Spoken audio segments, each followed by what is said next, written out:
Olha, vamos abrir o Jornal da CG de hoje falando da polêmica entre Alexandre de Moraes e Elon Musk, o dono do X, antigo Twitter, porque a disputa entre os dois teve mais um episódio com a resposta do Supremo Tribunal Federal aos ataques proferidos pelo bilionário. Hoje, o presidente do Supremo Tribunal Federal, Luiz Roberto Barroso, o decano do tribunal, Gilmar Mendes, e o atingido, Alexandre de Moraes, se pronunciaram na abertura da sessão do Supremo Tribunal Federal, repetindo que qualquer empresa internacional que atue no Brasil está sujeita à Constituição brasileira. Vamos assistir a um trecho da fala do decano, né, Gilmar Mendes, e do Barroso e Alexandre de Moraes nessa ordem. A atestar que no contexto republicano a liberdade de manifestação não se confunde com libertinagem, nem permite veiculação de discursos de ódio dolosamente e muito bem remunerados, propagadores de fake news, não raro endereçados a minar a própria estabilidade institucional da nação brasileira, pondo em xeque pilares básicos de nossa democracia. Não nos enganemos, senhor presidente. Por trás da retórica nefasta que haveria uma liberdade limitada no ambiente virtual, o que existe é mero interesse escuso, voltado à obtenção de rendoso lucro às custas de divulgação de inverdades com propósitos políticos cada vez mais claros, segundo se percebe das investigações realizadas. Mas o que acontece muitas vezes é que por trás da alegação de liberdade de expressão, o que existe é um modelo de negócios que vive do engajamento. E, desafortunadamente, o ódio, a mentira, os ataques às instituições trazem mais engajamento, infelizmente, do que o discurso moderado, do que a notícia verdadeira. Esse é o drama que todos estão enfrentando no mundo, é que os incentivos para a difusão do mal são comercialmente mais interessantes do que a divulgação da verdade, da notícia certa. As instituições perderam, no Brasil as instituições venceram e nós estamos procurando preservá-las contra o continuado ataque de quem não se conforma com o regime democrático. No regime democrático, quem perde pode disputar a próxima eleição e não tentar desestabilizar e desacreditar quem está exercendo o poder majoritário conquistado nas urnas. Que liberdade de expressão não é liberdade para a proliferação do ódio, do racismo, da misoginia, da homofobia. Sabem que liberdade de expressão não é liberdade de defesa da tirania. E talvez, presidente, alguns alienígenas não saibam, mas passaram a aprender e tiveram conhecimento da coragem e seriedade do Poder Judiciário brasileiro.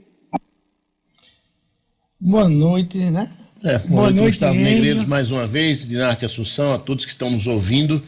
Ouvimos aí os três ministros do Supremo Tribunal Federal, Gilmar Mendes, o Barroso e, por último, o Moraes. Boa noite, Dinarte, boa noite, Enio, boa noite a você, amigo da 96, prazer e uma honra estar aqui nessa quarta-feira, dia 10 de abril, 50 anos depois que eu nasci, nesse programa que é um sonho para mim. Enio, Dinarte, você amigo, vocês observem como o Twitter, antigamente chamava um torpedo, né? Vamos mandar um torpedinho para você. Foi uma bomba atômica, porque tivemos a reação, o cara solta 5 tweets e tem uma reação do Supremo Tribunal Federal. Eles falam de desestabilidade, querer desestabilizar a democracia. Meu amigo, se uma democracia pode ser desestabilizada por causa de alguns tweets de um cabo de fora da África do Sul, que é naturalizado americano, é porque a nossa democracia é muito fraca. Eles falam da proliferação do ódio e das coisas erradas. O ódio, as coisas erradas e a chamada verdade, cada vez é mais mitigada em relação àqueles que falam. Aqueles que falam. Para mim, ódio é quando você tem um direito e a sua liberdade de expressão tolhida por aquilo que você ainda nem falou. Porque você não pode mais nem falar, porque você está fora. É muito estranho se vai uma ordem judicial e diz assim, agora não diga a ninguém que fui eu que mandei e que você está barrando porque fugiu da política da empresa. É muito estranho essa reação dos 3 ministros mais poderosos, que são emblemáticos. O relator do caso, que aí é o Alexandre de Moraes, o presidente da corte, e o decano, o ministro mais antigo, que é o Gilmar Mendes. E tudo isso me preocupa quando o judiciário é usado como uma ferramenta de vingança, e não como justiça. É muito estranho, porque eles parecem que estão, e tem algo que incomoda tanto, que eles estão julgando com o fígado, não com o cérebro.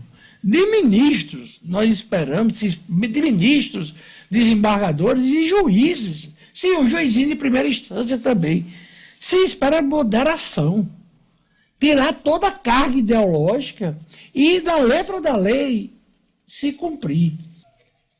O PT, ele está sofrendo, como é aquele ditado que diz que provar do próprio veneno, é isso? É isso, né? Fulano provou do próprio veneno. O PT, quando passou na quadra anterior pela presidência, tinha uma proposta sobre regulamentação da mídia, dos grupos de comunicação, que era inspirado no modelo britânico. E a oposição, na época, conseguiu emplacar muito bem a história de que o que o PT queria era controlar o conteúdo do que as empresas de jornalismo, de comunicação diziam.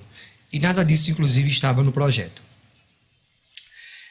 Aí agora aqui o PT vai provar do veneno no mesmo tom, porque as redes sociais precisam ser regulamentadas com urgência. Urgência. Isso não tem a ver com controle de conteúdo. Isso tem a ver com nós sabermos como funciona.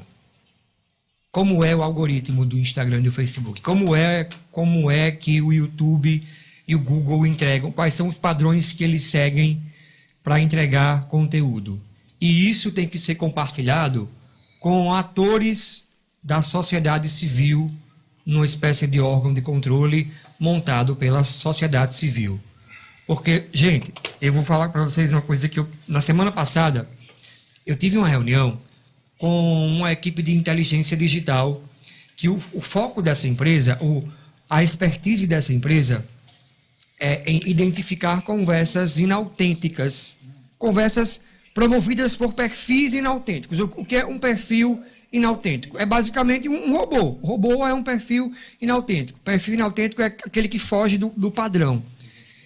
Essa empresa trouxe para mim um dado bem interessante. Disse, Dinarte, no dia 8 de janeiro, aí no Brasil, houve aquele evento que virou notícia mundial sobre a invasão dos poderes. Nesse dia aí no Brasil, 20% das conversas nas redes sociais foram promovidas por perfis inautênticos. Geraram um buzz, um conteúdo que pessoas orgânicas, pessoas reais, interagiram e deram alcance. Robôs, a gente está falando disso aqui, tá? Robô criou conversa que atingiu a mim, atingiu o Gustavo, eu interagi com... E aí, essa é a questão. Como é que o Twitter, o Instagram e o Facebook pega um perfil, uma conversa gerada por um robô e entrega a mim, a Gustavo, a Enio, a outras pessoas? Porque tem dois robôs, por exemplo. Aí esse aqui gera um conteúdo, esse aqui gera outro. Por que o conteúdo desse chegou para mim, chegou para Gustavo, chegou para Enio, e o conteúdo do outro robô não chegou para ninguém? Eu estou levantando uma situação hipotética porque eu não sei como é que o conteúdo chega na ponta, porque as redes elas não entregam isso. E tem uma coisa muito importante. Quando eu terminei de ver a apresentação, eu disse, eu estou chocado. Como é que a gente derruba as contas inautênticas? Aí ele foi e disse, Aí é complicado, porque é um trabalho manual. Tem que acionar a plataforma e denunciar. Percebam a lógica. A plataforma sabe, ela identifica o perfil, ela sabe que é perfil inautêntico, ela identifica, ela permite que seja criado, ela permite que um perfil inautêntico, um robô, distribua conteúdo, mas ela dificulta que esse robô saia do ar. Por quê? Porque gera conteúdo, conteúdo gera dinheiro. Eu adoro dinheiro, sempre que eu posso eu ganho dinheiro. Mas esse modelo em que se ganha dinheiro às custas dos dados de bilhões de pessoas ao redor do mundo, sem nós sabermos quais são as regras, não pode mais continuar. Isso é o que está por trás do discurso o novo paladino da liberdade de expressão, o senhor Elon Musk, que muitos acreditam que é um genuíno defensor da liberdade de expressão. Ele não é. O Brasil está entrando... E aí eu tenho um ponto preocupante. Por quê? O Supremo Tribunal Federal desse país não tem condições de arbitrar uma discussão sobre regulamentação de redes sociais. Porque o Supremo Tribunal desse país, o Supremo Tribunal Federal desse país, está claramente inclinado para jogar fora a banheira com o bebê, com a água, com tudo. Está claramente inclinado para um viés de censura. Ninguém aqui é a favor de discurso de ódio. Ninguém aqui é a favor de discurso que incite a violência. O problema é que a zona cinzenta sobre o que é discurso de ódio e o que não é já foi cruzada há algum tempo e o Supremo começou a atuar com viés de censura. Para concluir, parece clichê, mas é culpa do Congresso. O Congresso é que deveria tomar as rédeas disso, o Congresso é que deveria criar o grupo de trabalho e regulamentar as redes no país e não o faz. Porque quando houve... As Big Techs foram lá para dentro, fizeram um lobby gigantesco e conseguiram travar o debate.